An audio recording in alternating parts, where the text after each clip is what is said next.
গত কয়েকদিন আগে একটি সংবাদ প্রচারিত হয়। সেই সংবাদের বিষয়টি ছিল যে লালমনিরহাট জেলার সার ডিলারদের বিরুদ্ধে কৃষকদের নিকট সার বিক্রয়ে সরকার নির্ধারিত দামের অতিরিক্ত অর্থ আদায় করার যে অভিযোগটি ছিল, সেই অভিযোগের পরিপ্রেক্ষিতে দুর্নীতি দমন কমিশন সমন্বিত জেলা কার্যালয় কুড়িগ্রামের পক্ষ থেকে আমরা এসেছি।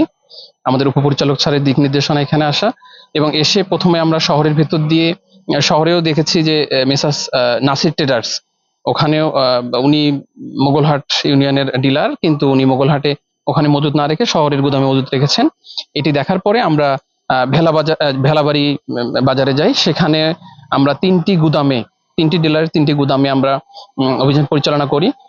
সেখানে আমরা কিছু অসঙ্গতি পাই, যেমন তাদের যে ধারণ ক্ষমতা, গুদামের যে ধারণ ক্ষমতা ছিল, সেই তুলনায় ওখানে না রেখে তারা শহরের বিভিন্ন জায়গায় তাদের যে গুদাম রয়েছে সেখানে তারা সার মজুত করেছে।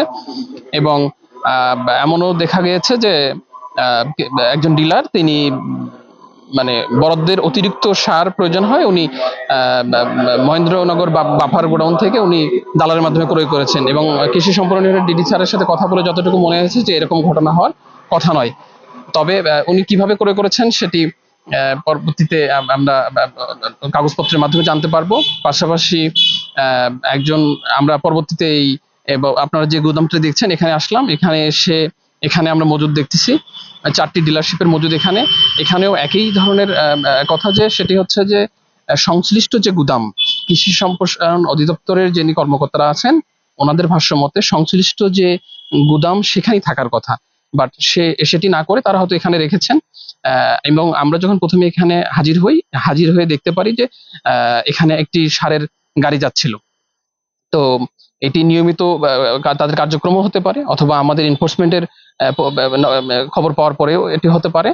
তবে এখানে আমরা ইউরিয়ার পাশাপাশি এমওপি, তারপরে হচ্ছে টিএসপি সার দেখতে পাই। ওনাদের ভাষ্য মতে হচ্ছে এখন টিএসপির চাহিদা না থাকায় এটি মজুত করা হচ্ছে।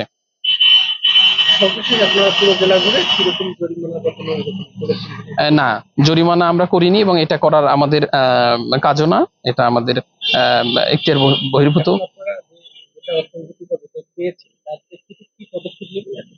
হ্যাঁ, ধন্যবাদ। এটি আমরা প্রথমে আমাদের কমিশন বরাবর একটা পূর্ণাঙ্গ রিপোর্ট আমরা দাখিল করব।